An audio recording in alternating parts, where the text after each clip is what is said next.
वो दिसंबर की सर्द रात थी। हिमाचल में जरूरत से ज्यादा बर्फ गिर रही थी और बर्फ के पहाड़ से बरसते ओले जिनसे बचने के लिए कुछ लोग अपने अपने होटल की तरफ भाग रहे थे। और उसी सर्द रात में एक नागा चले जा रहे थे। नागा जो पूर्ण रूप से निर्वस्त्र होते हैं और शरीर को ढकने के लिए वे मरे हुए जानवर की खाल का उपयोग करते हैं। उनके बाएं हाथ में एक कटा हुआ शीश है जिसकी गर्दन से रक्त की बूंदें गिरकर नीचे बर्फ में मिल रही है। उनके पैरों के निशान भी रक्त की छाप छोड़ते चल रहे हैं। उस समय मौसम काफी गहराया हुआ था और धरातरी थी। उन साधु की आंखों में क्रोध भरा हुआ था और चेहरा भी रक्त से सना हुआ था। वह आगे बढ़ते चले गए और उनके कदम जाके रुके एक मंदिर के बाहर। उन्होंने चौखट लांघी और अपना दाहिना पैर अंदर रखने से पहले उन्होंने बाएं हाथ से पकड़े हुए कटे हुए शीश को उठाया और ऊंची गर्जना की, जिसके साथ ही ऊपर आसमान में जोर से बिजली गौंदी।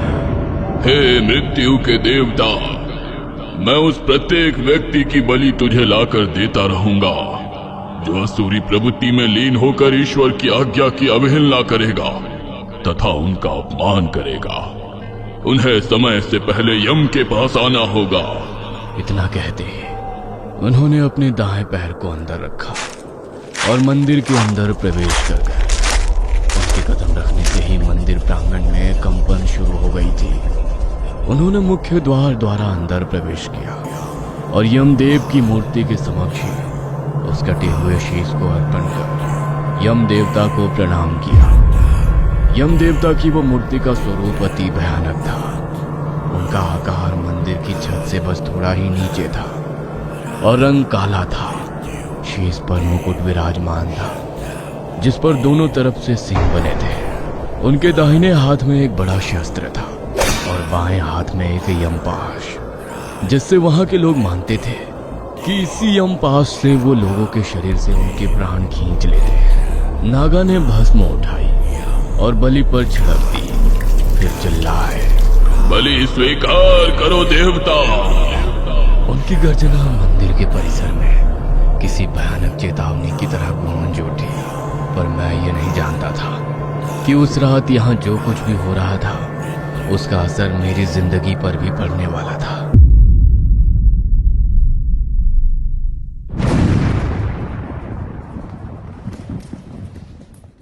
काम, क्रोध, मोह, लोभ, ईर्ष्या और द्वेष, यदि मनुष्य को भगवान की प्राप्ति करनी है तो उसे अंदर छुपे हुए इन 6 शत्रुओं को मारना होता है। और अगर वो ऐसा नहीं करता तो वो ईश्वर के दंड का भागी होता है। पर इंसान वो ये सब नहीं समझता, क्योंकि ये 6 शत्रु उसे ऐसा समझने नहीं देते। मेरा नाम अतुल माथुर है और मैं दिल्ली का रहने वाला हूँ। मेरी एक साधारण सी जिंदगी है, पर इस साधारण सी जिंदगी में एक तूफान जिसने मुझे आज से 2 साल पहले ही अपने अंदर छुपा हुआ शैतान भी दिखाया था। कुछ 2 साल पहले मेरी जिंदगी में रश्मि नाम की लड़की आई। वो मुझे बुक स्टोर में मिली थी। हमारी पहली मुलाकात उसी बुक स्टोर में हुई थी। हम दोनों को किताबों का काफी शौक था, पर एक फर्क भी था। जहां मैं किताब और उसकी दुनिया को छोड़कर अपनी वास्तविक में वापस आ जाता था, वहीं रश्मि किताब से ज्यादा किताब के किरदारों में उलझी रहती थी। ये एक किस्म का फोबिया था, जहां उसे मालूम तो था कि किताब और असल दुनिया के बीच बहुत फर्क है, पर उसका मन अक्सर इस बात को मानने से इनकार कर देता।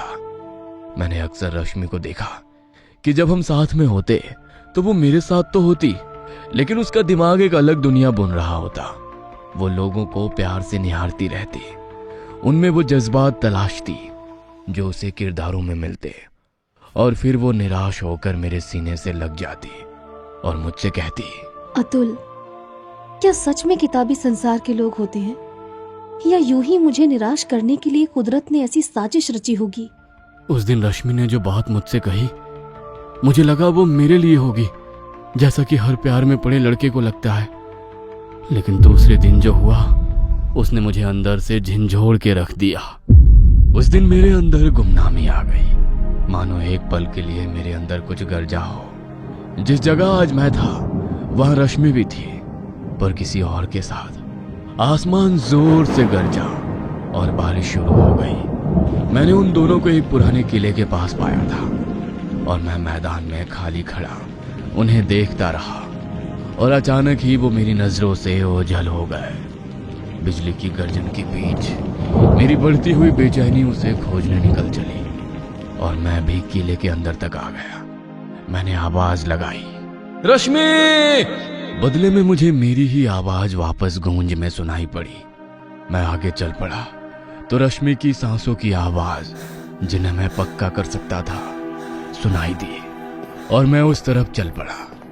मेरे कदमों की आहट भी गूंज रही थी और अचानक मैं ठहर गया। जो देखा उससे स्तब्ध होकर रह गया। उस लड़के का हाथ रश्मि की कमर पर था और दोनों मगन थे एक दूसरे में। मेरा मन क्रोध और ईर्ष्या से भरने लगा। मैं रश्मि को उस लड़के के साथ हर जगह देखता जिस जगह मैंने उसके साथ यादें बनाई थी, और वो उन्हीं यादों को मिटाकर किसी और के साथ बना रही थी। धीरे धीरे मेरा प्यार द्वेष भावना से भरने लगा। बात भी बंद थी क्योंकि रश्मि अब हर तरीके से मुझसे कट रही थी, पर उसकी सुंदरता मेरे मन से नहीं उतर रही थी। बस मन एक ही विचार से भर गया कि कैसे उसको पालूं। एक प्रकार से संभोग की पीड़ा मुझे होने लगी थी। प्रेम काम वासना में परिवर्तित हो गया था और मैं रश्मि को किसी भी हाल में वापस पाना चाहता था। इसलिए मैं उसका पीछा करने लगा। इन सब में मुझे यह एहसास ही नहीं हुआ कि ये दुनिया ईश्वर की बनाई हुई है और नियम भी उनके ही चलते हैं। काम, क्रोध, मोह, लोभ, ईर्ष्या और द्वेष, इन 6 शत्रुओं ने मुझ पर कब घेरा बना लिया, इसका मुझे पता ही नहीं चला। और यहीं से शुरू हुआ मेरा सफर असुर बनने का। इसी बीच मुझसे एक ऐसा कर्म घटित हो गया जो शायद होना लिखा था या नहीं, मुझे नहीं पता, पर इस एक कर्म ने मुझे जिंदगी भर के लिए अपराध के साए में डाल दिया था। अतुल आईने के सामने खड़ा है, अपने ही प्रतिबिंब को एकटक देखे जा रहा है। वो गहराई रात में वो अपने चेहरे को घूरता रहा, जैसे वो कुछ जानना चाह रहा हो। एकाएक उसमें बदलाव शुरू होने लगा। कभी अतुल को ऐसा लगता जैसे उसकी आंखें बहुत लाल होती चली जा रही हो, तो कभी सामान्य हो जाता। रात के अंधेरे में एक अजीब परिवर्तित स्वभाव को वो अपने अंदर महसूस कर रहा था। अचानक से उसके चेहरे का एक हिस्सा एक पल के लिए पूरी तरह से सड़ जाता है और फिर सामान्य हो जाता है। आधी रात का वक्त, मुझे नींद नहीं आ रही थी और मैं रश्मि में खोया हुआ था। फोन में अपनी और रश्मि की तस्वीरें देख रहा था कि तभी मन में एक ख्याल आया। मैंने तुरंत रश्मि को कॉल लगाया। 1-2 बार में उसका फोन नहीं उठा। घड़ी देखी, 3:30 बज रहे थे। फोन वापस रखा ही था कि वाइब्रेट होने लगा। रश्मि कॉल कर रही थी। हड़बड़ाहट में कॉल उठी तो दूसरी तरफ से आवाजें आ रही थी। रश्मि के साथ कोई और भी था। उसकी खिलखिलाहट मुझको चुभने लग गई। गुस्से में फोन फेंक दिया और बाइक उठाकर निकल गया रश्मि के घर की ओर। मुझ पर गुस्सा सवार था। बिना सूझबूझ के मन में उल्टे सीधे ख्याल आने लगे थे कि इतने में मैं पहुंच गया और दरवाजा मेरे आते ही खुल गया और सीधा अंदर घुसा तो जो देखा उससे दंग रह गया। रश्मि और उसके साथ एक और लड़का, जिसके साथ वो आधे कपड़ों में थी। जिस अवस्था को देखकर मुझे धक्का लग गया था। गुस्से की सीमा नहीं रह गई थी। हाथ काबू से बाहर हो गए और पासी में रखे वास्क अगले ही पल उस लड़के के सर पर पड़ गया था। उसके सर से खून बहने लगा और वो बेसुध होकर बेड से नीचे गिर गया। रश्मि डर से चीख पड़ी तो मैं उसका गला दबाते हुए बोलने लगा, तू मेरी नहीं हुई तो किसी की नहीं होगी। रश्मि शांत हो गई और उसके बाद अतुल भी। कुछ पल के बाद, ये मेरे हाथों से क्या हो गया था? मैंने दोनों लोगों को मार दिया। क्यों? सहसा मेरे मन के विचार बदलने लगे थे। मैं वहीं बैठकर रोने लगा, पर मन में डर समाया हुआ था कि कहीं किसी ने मुझे देख लिया तो मैं कहीं का नहीं रह जाऊंगा। उस रात मैं चुपके से निकल गया और घर आकर अपनी ही गुमनामी के अंधेरे में बैठ गया। मैंने बहुत सोचा, पर हर बार सोचने पर एक ही निष्कर्ष निकला कि आखिर धोखे की सजा क्या मौत? रात से सुबह हो गई थी। बीच बीच में मेरी आंख लग जाती तो बीती रात का भयानक दृश्य मुझे वापस झंझोर देता और मैं वापस अपराध की छाया में घिर जाता। अपराध बोध इतना भारी हो चला था कि अब मुझे भ्रम होने लगे थे। मैं सोते से उठ जाता जब मुझे लगता कि कोई अपनी आंखें गड़ाए मुझे ही देख रहा है। कभी कभी वो मुझे ठीक अपनी आंखों के सामने खड़ा दिखाई देता, काले कपड़ों से ढकी हुई एक लंबी परछाई की तरह आड़े खड़ा हुआ, जिसके दाएं हाथ में एक बड़ा सा काला डंडा है और बाएं हाथ कुछ रस्सी जैसा है जो सोने की तरह चमक मार रहा है। मैं डर से छुप जाता, सोचता कि थोड़ी देर में सब कुछ ठीक हो जाएगा, पर ये रुका नहीं। मुझ में बदलाव होते चले गए। बड़े बाल और घनी दाढ़ी और चेहरे पे कालापन छाने लगा था। खुद को आईने में देखता तो घबराहट होती थी और बीच बीच में उसी काले साए के होने का आभास मुझे और डरा देता। पर यह सब मेरा भ्रम नहीं था, कोई वाकई था जो सिर्फ मेरे लिए आया था। एक सुबह मेरे घर के दरवाजे पर दस्तक होने लगी। ठक ठक की आवाज के साथ मेरी गहरी नींद टूटी। मैंने उठकर दरवाजा खोला तो सामने एक बाबा खड़े थे। उन्होंने काले वस्त्र पहन रखे थे और गले में कई प्रकार की माला। मैंने उन्हें अपनी पूरी आंखें खोलकर देखा तो उन्होंने मुझे अपने साथ चलने का इशारा किया। मैंने उनसे कुछ भी पूछना जरूरी नहीं समझा, क्योंकि उनका कहा एक शब्द मुझे निशब्द कर गया था और वो था अपराध बोध। वो मुझे लेके एक घाट के किनारे आ गए थे। मुझे अपनी हालत पर तरस आ रहा था और जैसा उनका नजरिया था शायद उन्हें भी मुझ पर ही तरस आ रहा था, पर उनकी आंखें शायद ये नहीं कह रही थी। और अचानक ही वो बोल पड़े, एक जीवन का अंत होता है तो दूसरे का आरंभ। संसार का ये चक्र मनुष्य को अंततः भारी लगता है, पर कर्मों को पीछा छोड़ने का यही एक माध्यम है बेटा। मैंने उनकी तरफ देखा।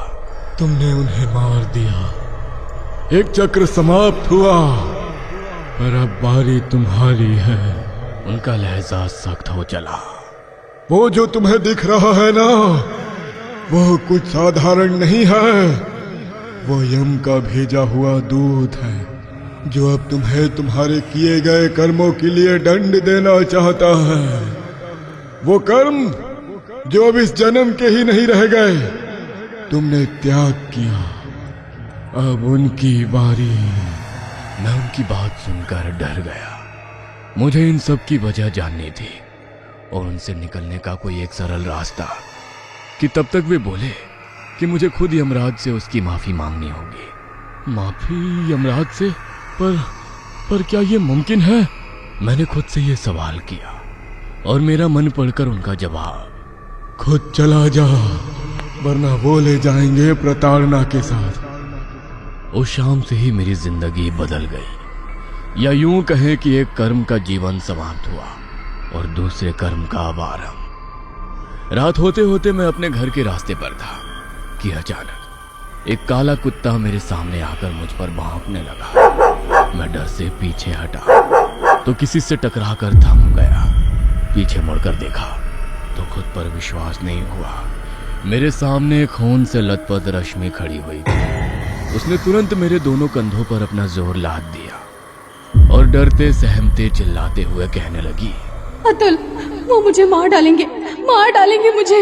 कौन? मेरा इतना पूछना ही था कि उसके मुंह से जो निकला उसने मुझे भी डरा दिया था। वो स्थिर होते हुए बोली, वो दूसरी दुनिया से आए हैं अतुल, और वो कर्मों के आधार पर निर्णय लेते हैं, और निर्णय मतलब मौत। उसके बाद रश्मि मुझे नहीं दिखी और उसके गायब होते ही काले कुत्तों के झुंड ने मुझे घेर लिया। मेरी नजरों ने देखा सामने एक लंबा सा आदमी काले कपड़ों में ढका हुआ मेरी तरफ अपना मुंह किए खड़ा था। उसने फारसा दाएं से बाएं हाथ में लिया और चेहरे से कपड़ा हटाया। उसका चेहरा एक भूत की आकृति थी। शेष अगले भाग तक।